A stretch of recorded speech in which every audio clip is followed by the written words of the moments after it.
बड'लेण्ड ओनसोलाव दं गंसेल' मुलुगसोलोंसालि बड'लेण्ड इउनिभार्सिटि। थांनाय समबारखालि फोसावदोंमोन 2020 बेचनि TDC थामथि बोसोरनि आनजादनि फिथाइ। गासै सा 12,395 फरायसाफोरा आनजादाव जिरायदोंमोन। नाथाय 3,097 फरायसाफोराल' आनजादखौ उथ्रिसार जानानै 9,159 फरायसाफोरा आनजादखौ उथ्रिसार जानो हायाखै। आनजाद फिथाइखौ लानानै गुबुन गुबुन फरायसालिमायाव फरायसाफोरा सोमावसारनायखौ नुनो मोन्दों। बेबायदिनो खैराबारि जौमा फरायसालिमायावबो आनजादनि फिथाइखौ लानानै खुद्रिखांदों।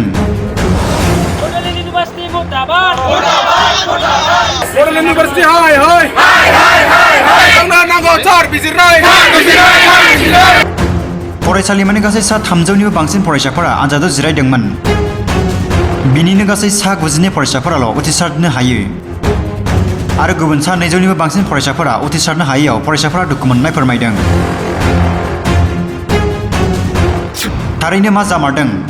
फरायसाफोरनिनो गोरोन्थि ना मुलुगसोलोंसालिनि गोरोन्थि?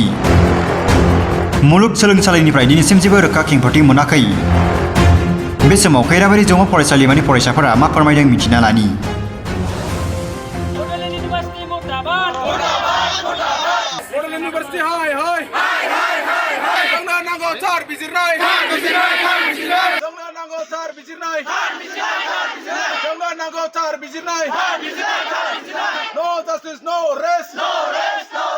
खैराबारि कलेजनि फरायसुला फरायसुलिफोरा बेवहाय बड'लेण्ड इउनिभार्सिटिया रिसेन्टलि जा थार्ड सेमिस्टारनि रिजाल्ट एनाउन्स खालामखांबाय। बे खालामनायनि जा रिजाल्ट बेयाव जों सेटिसफाइड नङा, बेनिखायनो जों दिनै बेनि एगेइन्स्टै प्रटेस्ट खालामनो थाखाय बेवहाय गेदार जादों। माने रिजाल्टजों जों 90% एबभ 90% अफ स्टुडेन्टस जों सेटिसफाइड नङा। मानो होनोब्ला जा जोङो जुदि नायो फेलियार आरो पासिं पार्सेन्टेजआ जोबोद गिदिर मोनसे डिफारेन्स दं। पासिं पार्सेन्टेजआ लेस देन 20% आरो फेलियार पार्सेन्टआ मोर देन 80%। बेबायदि सिस्टेमनि बेनिखायनो जोङो बेवहाय दिनै प्रटेस्ट खालामदों। जोङो मोनसे रि-एनाउन्समेन्ट अफ रिजाल्ट बेखौ जोङो नागिरो, जिहेथु जोंनिया गोबां फरायसाफोरनियानो बेक फैदों आरो बेखौ दा डिरेक्टलि बुंनो हानाय नङा। खिन्थु बड'लेण्ड इउनिभार्सिटिया जि सिस्टेमै माने रिजाल्ट एनाउन्समेन्ट खालामनायनि गोदान सिस्टेम गावसोरनि आखायाव लादों, बेफोरनि माने नोजोर थांखिखौ नायनानै बेबायदिनो फिउचारावहाय बुंनायनि थाखाय गोनांथि जागोन, बेबायदि माने बुंनांगोन आरो। बेनि सोमोन्दै आं दा डिरेक्टलि बुंथ'नो हानाय नङा। जोङो खैराबारि फरायसालिमा हिसाबै बड'लेण्ड इउनिभार्सिटिनि जि रिजाल्ट दा बेखौ जोङो लानानै दाखालिबाव फोसावनाय बे रिजाल्टखौ लानानै जों खोब दुखु मोननाय फोरमायदों।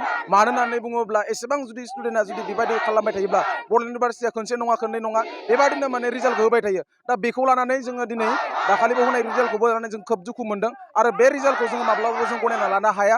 मानो होननानै बुङोब्ला इमान जोंनि कलेजावनो 300 सामथिं माने स्टुडेन्टआ एग्जाम होदों आरो बेयाव जोंनो 92ल' जोंनो पास खालामनानै 222 जोंखौ बिथांमोना मा खालामदों फेल खालामना होदों। दा बेखौ लानानै जों खोब गोजोननाय मोनाखै। मानो होननानै बुङोब्ला सासे फरायसाया एग्जामाव जनाय लोगो लोगो बियो से नाम्बारल' मोनगोन, नाथाय बे बड'लेण्ड इउनिभार्सिटिनि जि एग्जाम कन्ट्रलार बिथांमोना मा खालामदों जोंनि जि रिजाल्ट दा बे रिजाल्टखौ बिथांमोना माने 0-0 खालामनानै हरदों। दा बेखौ जों लानानै जों गोजोननाय गैया आरो आं खावलायनो नागिरगोन जे बे इउनिभार्सिटि माने जों सिगाङाव बेबायदि रिजाल्ट जाबावनायाव जों थांदों, नाथाय बिथांमोना जोंखौ जेबो रेसपन्ड होआखै। दा बेखायनो आं बुंनो नागिरगोन जे इउनिभार्सिटियाव जाहाथे आसामनि chief minister doctor Himanta Biswa Sarma sir बिथाङा जाहाथे बिथाङा हस्तक्षेप खालामो आरो जोंनि बिटिआरनि चिफ सार प्रमद बर' बिथाङा जाहाथे इउनिभार्सिटिखौ लानानै एसे सानहो जे इउनिभार्सिटिखौ हस्तक्षेप खालामो। दा बेखौनो जोङो खैराबारि फरायसालिमानिफ्राय जानानै जोङो सारमोनखौ आपिल खालामदों। लोगोसे गासै बिटिआरनि बड'लेण्ड इउनिभार्सिटि आन्डारनि कलेजनि जानानै जों आपिल खालामदों जाहाथे बिटिआरनि चिफ सार प्रमद बर' बिथाङा जाहाथे इउनिभार्सिटियाव हस्तक्षेप खालामनानै एसे माने नायनानै होयो। दा बेखौनो जोङो सरकारनिसिमबो जोङो आह्वान खालामदों आरो बियो जोङो बेसिकेलि बुंनो नागिरगोन जे एग्जाम माने इउनिभार्सिटिनिफ्रायनो बेयो बेबायदि खालामना हरदों होननानै जों बुंनो सानो। मानो होननानै बुङोब्ला दिनै इमान स्टुडेन्टआ जुदि माबायदि जानो हागौ। दा बेखौ जाहाथे इउनिभार्सिटिया आरो खनसे फिन जाहाथे जोंनो बे मोजां रिजाल्टखौ जोंनो होफिनो जों बेखौ आसा खालामदों। आरो जुदि जोंनो आरो बेनि नियाय होआबा जों आरो बेनिख्रुइ बांसिन जोङो गोरायै जों आन्दलन खालामनो थाखाय जों बायध' जागोन आरो इउनिभार्सिटिखौ जों बुंनो नांगोन जे इउनिभार्सिटिया खनसे नङा खनले बेबायदिनो जोंजों गेलेबाय थादों। जों जेरै दुखिया गोरिब न'खरनिफ्राय जों फैनाय गथा आरो जोङो फरायसा गोबां जोंनि फरायसाफोरा गोरिब न'खरनि आरो बेबायदि रिजाल्टखौ जुदि हालामा खालामबाय थायोबा खनले फर्म फिलआप खालामबाय थायोब्ला फर्म फिलआप खालामनांगौ जायोब्ला जोंनि जि रांखावरिनि बिथिङा जोंहा बोरै जानांगौ जाखो आरो जोंनि जि एसेबां टेलेन्ट स्टुडेन्टआबो जि रिजाल्टआ ओरैबायदि हामा फैदों दा बेखौ जों माब्लाबा गनायना लानो हायाखै जोंनि गासैबो फरायसा बिथांमोना बुंदों जे आं ओरैबायदि मोजां लिरदोंमोन नाथाय बिथांमोना माने मोजां फिथाइखौ मोननो हायाखै दा बेखौ लानानै गासिबो दुखु फोरमायनायखाय जों बयबो आन्दलन खालामगोन आरो बिनिफ्राय आरो बांसिन आन्दलन खालामनो थाखाय जों बायद' जागोन